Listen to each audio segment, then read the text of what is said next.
Peter, we all understand that there are limitations on what politicians can actually say when it comes to some defence matters. The Prime Minister has been peppered with questions in the last few days about any future Australian action. Today, for example, he was asked about the coalition's plans in the South China Sea. He was asked if he'd be prepared to back up sort of tough rhetoric we've heard from the coalition with freedom of navigation exercises in the South China Sea, for example. That sort of thing, he didn't give a clear-cut answer. The government's also refusing to say what's on the table if a so-called red line is crossed and China does set up a military base in the Pacific.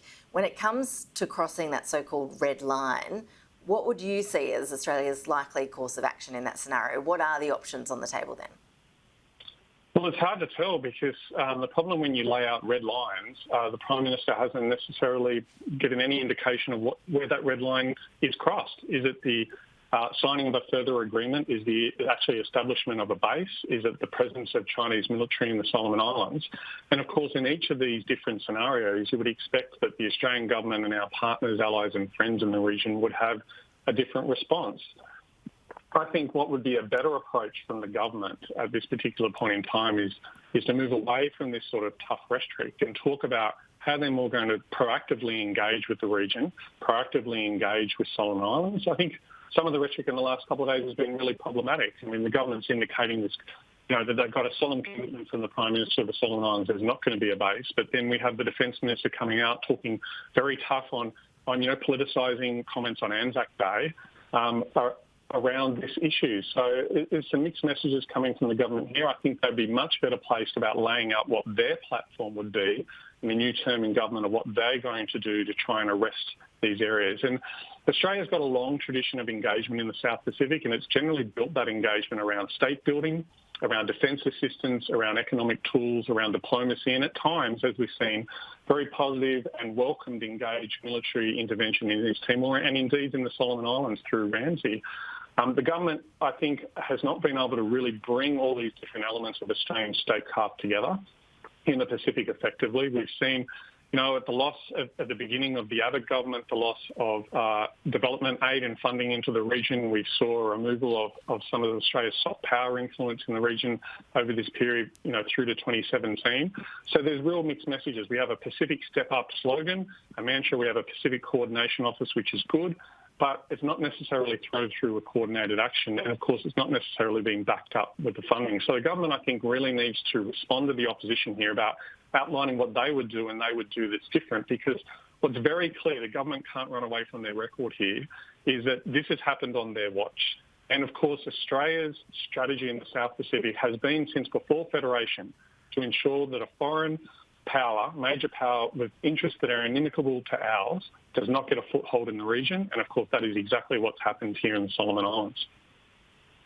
Peter, just to pick you up on the point about the rhetoric we're hearing from the coalition, we heard from the former Prime Minister Malcolm Turnbull on this today. He's really slamming the Defence Minister Peter Dutton. He's saying that Mr Dutton's cranking up a scare campaign on national security, that he's being, the words were, I think, bombastic and belligerent. As someone like you who studies our national security issues for a living, lives and breathes defence issues, what is your take on that? Is the Defence Minister reflecting reality, or is this only being framed this way now because we're weeks out from an election?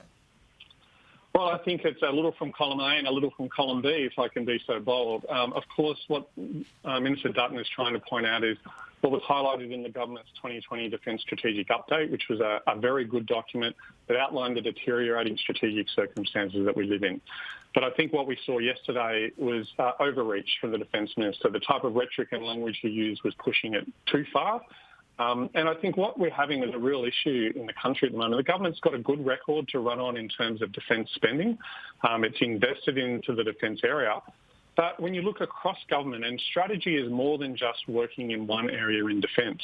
It's about our diplomatic effort. It's about our statecraft. It's about how we combine these different levers of power, our economic and trade strategy into the South Pacific, our diplomacy, and of course, cuts to foreign aid funding, cuts to DFAT consistently during the term of this government over the last 10 years, means what I think we have is an uncoordinated approach across more broadly our national security apparatuses in the country.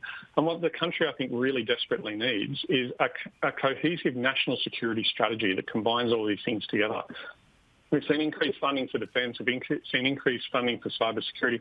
We've seen some very good measures on foreign interference and accountability, but they're not coordinated into a holistic strategy. And of course, the big problem for the government in dealing with the South Pacific has been their unwillingness to engage on the South Pacific's number one issue from a security perspective, which is climate change. I mean, climate change has moved from a threat magnifier to a threat generator.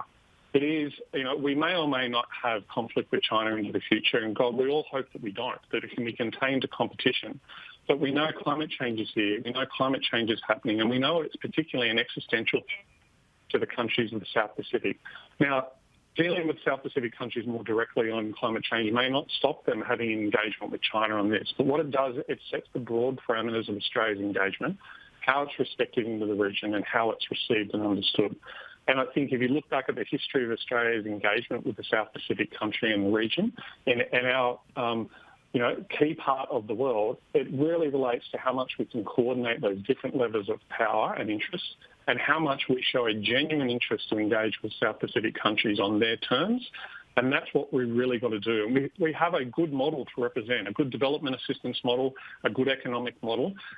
We bring solid, transparent foundations through the type of development assistance we do. We have to market that better. We have to back that up, and we have to coordinate all those different levels of influence that we have. Otherwise, we'll really struggle to gain traction in the South Pacific. And I think the last few years, we've seen an inability to really coordinate those properly, to back that up with the funding that's needed, and therefore we've struggled to get traction, and this has created an opportunity for China to exploit. Well, it's certainly been highlighted over the last week or so, that's for sure. Peter Dean, always appreciate your analysis. Thank you. Thank you very much. My pleasure.